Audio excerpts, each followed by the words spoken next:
Welcome everyone. I'm Dr. Priya Solomon, Associate Professor in Department of Mathematics at Government Mira Girls College, Udaipur.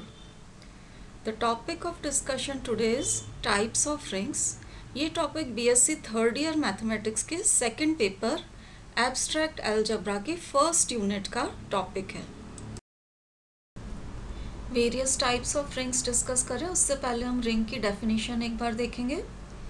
तो the structure R plus dot, जहाँ R एक non empty set है, अरिक्त समुच्चय है, plus and dot दो binary operations हैं. ये स्ट्रक्चर रिंग कहलाता है if the following conditions are satisfied. उसमें से पहली कंडीशन है कि R with respect to plus, this R plus should be an abelian group. अब अबेलियन ग्रुप कहते हैं इसमें इन ऑल 5 प्रॉपर्टीज आ जाती हैं with respect to plus: closure property, associative law, existence of additive identity, existence of additive inverse and commutative property with respect to addition. तो with respect to plus ये abelian group है. This gives rise to 5 properties of abelian group in all. Second condition है R dot is a semi group. तो with respect to multiplication semi group की दो conditions इसमें होंगी. पहली closure property and दूसरी एसोसिएटिव लॉ. एंड तीसरी condition है कि this dot should be distributive over addition in R. तो आपके left and right distributive law satisfy होंगे. That means for all a b and c belonging to R, a dot b plus c should be equal to a dot b plus a dot c. And right distributive law, a plus b dot c should be equal to a dot c plus b dot c. तो ring होने के लिए ये सारी conditions जो आपको यहाँ दी हुई हैं, अगर ये सारी सेटिस्फाई होती हैं तो the structure R plus dot will be called a ring. अब हम कुछ स्पेशल टाइप्स ऑफ रिंग्स को डिफाइन करेंगे. उसमें से पहली है रिंग विथ यूनिटी या तत्समकी वलय. अब नाम से ही क्लियर है, जब हमने कह दिया कि रिंग विथ यूनिटी मतलब ऐसी रिंग जिसमें यूनिटी एग्जिस्ट करे, unity means multiplicative identity exist करे, वो कहलाएगी रिंग विथ यूनिटी. तो it is a ring in which multiplicative identity exist. अब आप देखिए, जब हम R प्लस डॉट को रिंग कहते हैं तो with respect to multiplication R dot semi group ही बनता है. सेमी ग्रुप बनने का मतलब है इसमें सिर्फ दो ही कंडीशंस एसेंशियल हैं, पहली क्लोजर और दूसरी associative law. Existence of multiplicative identity is not an essential condition for a ring. Her ring में मल्टीप्लिकेटिव आइडेंटिटी या गुणात्मक तत्समक अवयव विद्यमान हो ऐसा ज़रूरी नहीं है. तो अगर किसी रिंग में ये मल्टीप्लिकेटिव आइडेंटिटी एग्जिस्ट कर रही है तो वो कहलाएगी रिंग विथ यूनिटी. तो मल्टीप्लिकेटिव आइडेंटिटी अगर उसमें होगी तो ये कंडीशन होगी, आप सिंबॉलिकली देख सकते हैं, एक ऐसा element E multiplicative identity R में एग्जिस्ट करेगा सच दैट E को A के साथ आप लेफ्ट या राइट दोनों तरफ A के साथ कंबाइन करें, again it will give you A. This is the condition for multiplicative identity. ये सेटिस्फाई होनी चाहिए for all A belonging to R. Next type of ring है आपकी कम्यूटेटिव रिंग या क्रम विनिमेय वलय. अब यहाँ भी नाम से क्लियर है, जैसे ही आपने इसको कम्यूटेटिव रिंग कहा तो it is a ring in which commutative property is satisfied. अब कम्यूटेटिविटी के लिए देखिए, आपको देखना पड़ेगा रिंग में दो बाइनरी ऑपरेशंस हैं, एडिशन भी है एंड मल्टीप्लिकेशन भी है. रिंग की डेफिनेशन में हमने अभी देखा था कि R प्लस हमेशा अबेलियन ग्रुप होता है. तो commutative property with respect to addition will be satisfied always because R plus हमेशा अबेलियन ग्रुप होता है if R is a ring. अगर आप स्पेसिफिकली रिंग को कह रहे हैं कम्यूटेटिव रिंग, इट मीन्स ये कम्यूटेटिव प्रॉपर्टी को सेटिस्फाई कर रही है विथ रेस्पेक्ट टू मल्टीप्लिकेशन, क्योंकि विथ रेस्पेक्ट टू एडिशन तो सारी रिंग्स ही कम्यूटेटिव प्रॉपर्टी को सेटिस्फाई करती हैं. अगर आपने कहा है commutative ring, it means it is a ring in which multiplicative operation जो आपकी गुणात्मक संक्रिया है इट इज कम्यूटेटिव, वो क्रम विनिमेयता गुणधर्म को सेटिस्फाई कर रही है। तो कंडीशन आपकी सिंबॉलिकली इस तरह से हो जाएगी, commutativity with respect to multiplication will give you a dot b should be equal to b dot a for all elements a and b belonging to R।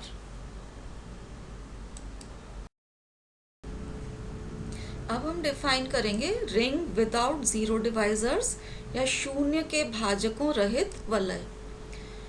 ये रिंग हम डिफाइन करें उससे पहले आपको समझना ज़रूरी है कि ज़ीरो डिवाइज़र कहते किसे हैं। तो an element a not equal to zero, ये नॉन ज़ीरो एलिमेंट लिया हुआ है रिंग का, it will be called a zero divisor या शून्य का भाजक कहलाएगा। ये कब? If you can find non zero b belonging to R, मतलब R में एक नॉन ज़ीरो एलिमेंट आप ऐसा निकाल सकें सच दैट a डॉट b आप करें तो इसकी वैल्यू ज़ीरो आ जाए। तो यहाँ आप देखिए ज़ीरो डिवाइज़र की कंडीशन क्या हो गई कि a not equal to zero है, b भी आपका नॉट इक्वल टू ज़ीरो है, लेकिन a डॉट b कर रहे हैं तो आपको ज़ीरो मिल रहा है। तो इस टाइप का जो एलिमेंट होगा a, जिसको नॉन ज़ीरो एलिमेंट से मल्टीप्लाई करने पे आपको ज़ीरो मिल जाए, वो कहलाएगा ज़ीरो डिवाइज़र। तो ring R will be called a ring without zero divisors if it has no zero divisors। अब रिंग में ज़ीरो डिवाइजर्स नहीं है, दैट मीन्स आप कोई भी नॉन ज़ीरो एलिमेंट ऐसे नहीं निकाल सकते हैं जिनको आप मल्टीप्लाई करें और ज़ीरो आ जाए। इसका मतलब ये हुआ कि अगर a dot b is equal to zero आ रहा है तो ये तभी पॉसिबल होगा अगर या तो a इक्वल टू ज़ीरो हो या b इक्वल टू ज़ीरो हो। अब इसके एग्जाम्पल्स देखिए। पहला एग्जाम्पल है this ring of integers z plus dot. Integers आप कोई से भी दो इंटीजर्स लेते हैं और उनको मल्टीप्लाई अगर आप कर रहे हैं और ज़ीरो आपको मिल रहा है, तो ये तभी पॉसिबल होगा अगर या तो पहला इंटीजर ज़ीरो हो या दूसरा इंटीजर ज़ीरो हो। आप कोई भी दो नॉन ज़ीरो इंटीजर्स ऐसे नहीं निकाल सकते हैं कि आप उनको मल्टीप्लाई करें और ज़ीरो आ जाए। अगर प्रोडक्ट ज़ीरो आ रहा है या तो पहला इंटीजर या दूसरा इंटीजर ज़ीरो होना चाहिए। इसलिए ये जो आपकी रिंग ऑफ इंटीजर्स है z plus dot, this is a ring without zero divisors. इसी तरीके से जो रिंग ऑफ रियल नंबर्स बनती है r plus dot, this is also an example of ring without zero divisors, क्योंकि आप कोई भी दो रियल नंबर्स नहीं निकाल सकते हैं जो कि नॉन ज़ीरो हो और उनको मल्टीप्लाई करने पे ज़ीरो आ जाए। अगर प्रोडक्ट ज़ीरो है या तो पहला एलिमेंट ज़ीरो होना चाहिए या दूसरा एलिमेंट ज़ीरो होना चाहिए। तो ये दोनों आपके एग्जाम्पल्स हैं रिंग्स विदाउट ज़ीरो डिवाइजर्स के। नेक्स्ट हम देखते हैं रिंग विथ ज़ीरो डिवाइजर्स या शून्य के भाजकों सहित वलय। तो नाम से ही क्लियर है, a ring will be called a ring with zero divisors अगर इसमें ज़ीरो डिवाइजर्स एग्जिस्ट करें। और ज़ीरो डिवाइजर्स एग्जिस्ट करने का मतलब है कि there exist a and b belonging to R such that a zero नहीं है, b भी ज़ीरो नहीं है, लेकिन इनका product is equal to zero. अब इस टाइप की रिंग का एक एग्जांपल देखते हैं। जैसे यहाँ ले रखा है हमने रिंग, इसमें नॉन एम्प्टी सेट जो लिया हुआ है 0 1 2 3 4 5, ये 6 एलिमेंट्स इस सेट के हैं। बाइनरी ऑपरेशंस जो ले रखे हैं that are addition modulo 6 and multiplication modulo 6। Addition modulo 6 कैसे ऑपरेट होता है? अगर आपको करना है a एडिशन मॉड्यूलो 6 b, तो हम क्या करेंगे, a एंड b को पहले जोड़ेंगे, उसमें 6 का भाग लगाएंगे, जो रिमाइंडर आएगा that will be a addition modulo 6 b। तो a addition modulo 6 b is remainder when a plus b is divided by 6। इसी तरह से a मल्टीप्लिकेशन मॉड्यूलो 6 अगर आपको करना है तो a multiplication modulo 6 will be equal to remainder when a into b is divided by 6। अब इस रिंग में ज़ीरो डिवाइजर्स के एग्जांपल्स हम देखते हैं। जैसे इस रिंग के दो एलिमेंट्स लिए अपन ने, पहला element 2 which is not equal to 0, दूसरा element 3 which is also not equal to 0। अब 2 एंड 3 को कंबाइन किया हुआ है मल्टीप्लिकेशन मॉड्यूलो 6 से।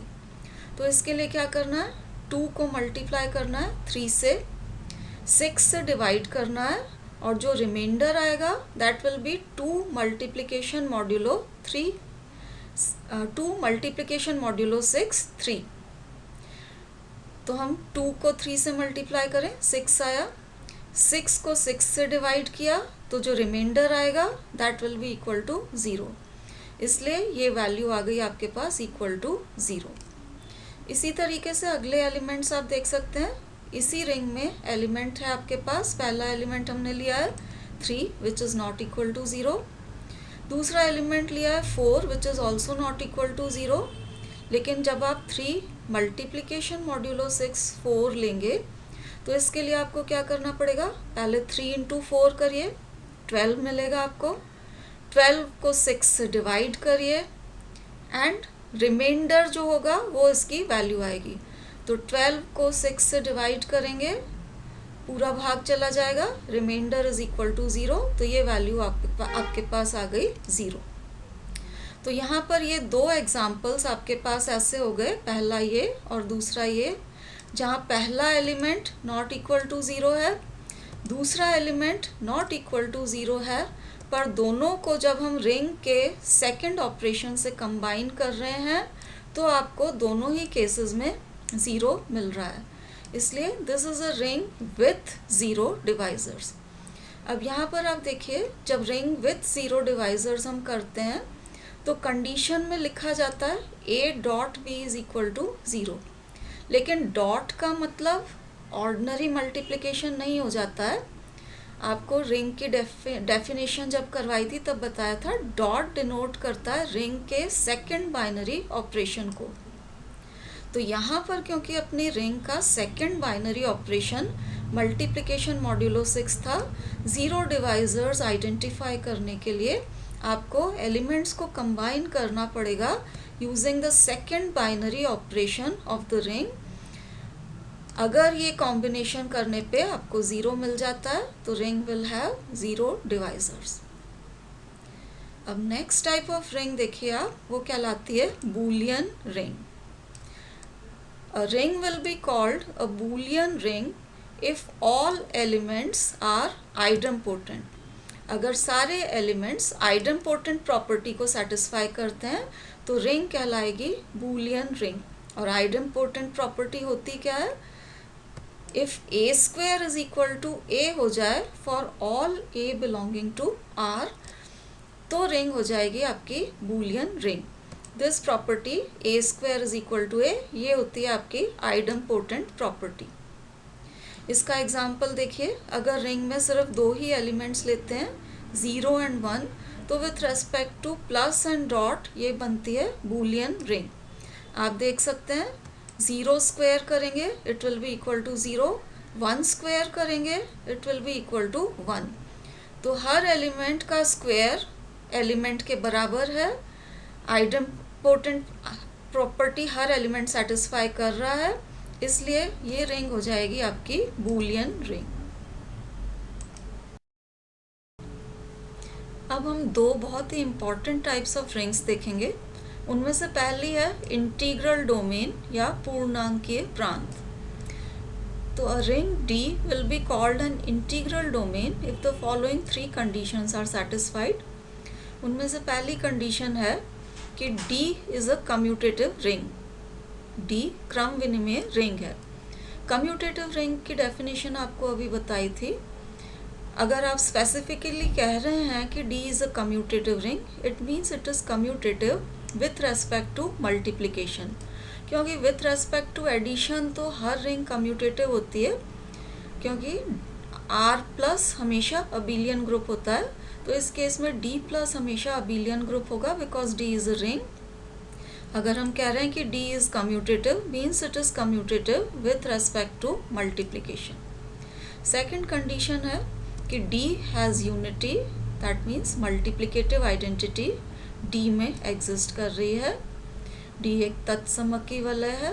और तीसरी कंडीशन कि D is without zero divisors, D आपके शून्य के भाजकों रहित वलय है, डी में कोई भी जीरो डिवाइजर्स नहीं होंगे। अब इसके एग्जांपल्स देखिए, z plus dot, the ring of integers with respect to addition and multiplication, this is an integral domain. अगला example, the ring of real numbers with respect to addition and multiplication, this is also an integral domain. तीसरा example, z5 with respect to addition modulo 5 and multiplication modulo 5, जहाँ z5 आपका set होगा containing 5 elements 0, 1, 2, 3 and 4. This is also an integral domain. In fact later on हम prove करेंगे कि ये जो set बनता है ZP with respect to addition modulo P and multiplication modulo P, this is an integral domain whenever P is prime. अब ऊपर वाले एग्जाम्पल में 5 यहाँ प्राइम नंबर था, इसलिए Z5 addition modulo 5 and multiplication modulo 5, ये इसी का पर्टिकुलर केस है. This will be an integral domain whenever P is prime, whenever P is prime. First two examples जो थे ये दोनों, ये आपके इनफाइनाइट इंटीग्रल डोमेन्स थी. सेकेंड एग्जाम्पल आपका फाइनाइट इंटीग्रल डोमेन का एग्जाम्पल है. नेक्स्ट हम देखेंगे इम्पॉर्टेंट डेफिनेशन फील्ड की, जिसको हम क्षेत्र भी कहते हैं. तो रिंग F फील्ड है, इसलिए इसको F से डिनोट कर रखा है.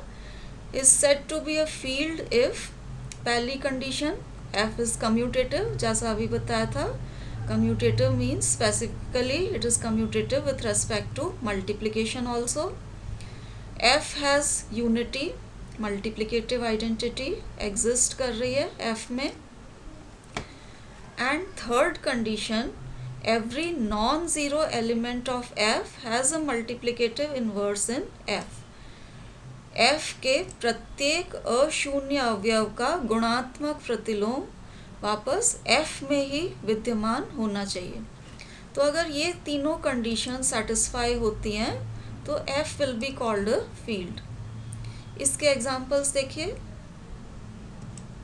R plus dot where R is the set of real numbers, Q plus dot where Q is the set of rational numbers, and once again Z5 with respect to addition modulo 5 and multiplication modulo 5, ये सभी fields हैं. Last वाला जो है this is an example of finite field. Integral domain and field की definitions को आप यहाँ कंपेयर करेंगे तो आप देखिए, first two conditions integral domain की and first two conditions field की आइडेंटिकल हैं. दोनों में कंडीशन क्या है कि आपको कम्यूटेटिव रिंग मिलनी चाहिए और उसमें यूनिटी होनी चाहिए, मल्टीप्लिकेटिव आइडेंटिटी होनी चाहिए. फील्ड में भी यही कंडीशन है, कम्यूटेटिव रिंग आपको मिलनी चाहिए और साथ में यूनिटी होनी चाहिए. तो दोनों में जो डिफरेंस है सिर्फ थर्ड कंडीशन का होता है. इंटीग्रल डोमेन के लिए it should be without zero divisors, और फील्ड की कंडीशन है कि inverse of every non zero element of F should exist in F itself. तो every non zero element of F should have multiplicative inverse in F. तो ये important definitions हैं, over and over again ये काम आती रहेंगी, तो इनको आप अच्छी तरह ध्यान में रखिए.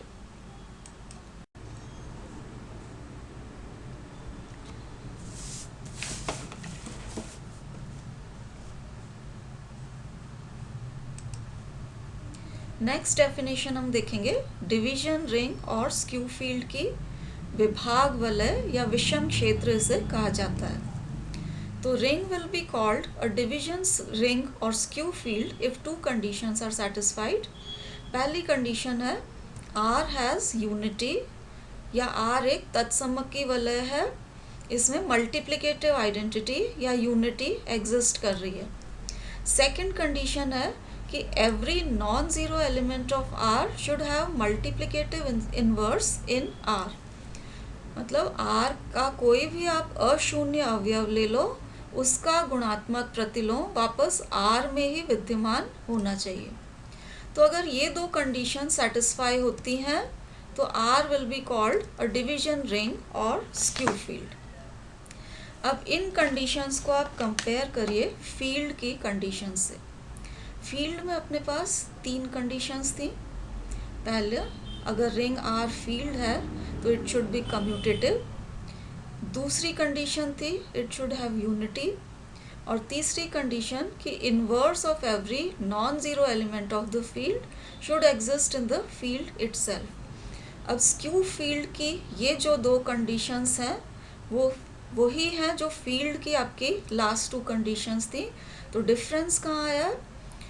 फील्ड में कम्यूटेटिविटी वाली कंडीशन एक्स्ट्रा थी जो कि स्क्यू फील्ड में that is not a necessary condition for a skew field. तो क्योंकि फील्ड ज़्यादा कंडीशंस को सेटिस्फाई करता है, हम कह सकते हैं कि अगर आपके पास कोई फील्ड है वो 3 कंडीशंस को सेटिस्फाई कर रहा है तो लास्ट 2 कंडीशंस को तो करेगा ही, इसलिए it will necessarily be a skew field. लेकिन कन्वर्स सही होना ज़रूरी नहीं है।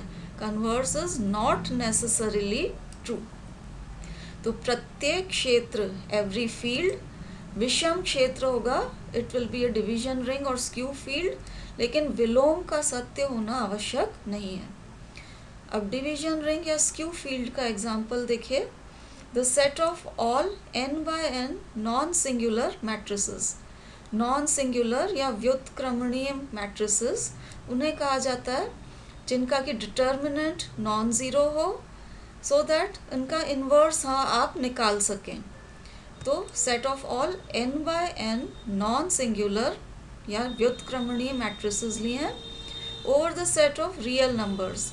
ये होता है आपका division ring with respect to इसके बाइनरी ऑपरेशंस हैं matrix addition and matrix multiplication. ये डिवीजन रिंग बनता है क्योंकि इसमें यूनिटी एग्जिस्ट करेगी, यूनिट मैट्रिक्स आपकी इसकी यूनिटी होगी, और every non zero element will have a multiplicative inverse, क्योंकि यहाँ पर हमने मैट्रिसेस ही वो ली हैं जो कि नॉन सिंगुलर हो या इन्वर्टिबल हैं, व्युत्क्रमणीय मैट्रिसेस। ये फील्ड नहीं होगा, this is not a field, क्योंकि फील्ड के लिए एडिशनल कंडीशन आपको चाहिए होती है commutative property with respect to multiplication, और हम जानते हैं कि मैट्रिसेस का मल्टीप्लिकेशन कम्यूटेटिव नहीं होता है, इसलिए this is an example of a skew field which is not a field. तो आज हमने इन all 8 types of rings discuss करी हैं, and this ends our discussion on various types of rings. अगले लेक्चर में ये जो आपने आज डिफरेंट टाइप्स ऑफ रिंग्स करी हैं इन पे बेस्ड कुछ प्रॉब्लम्स करेंगे। Thank you for watching.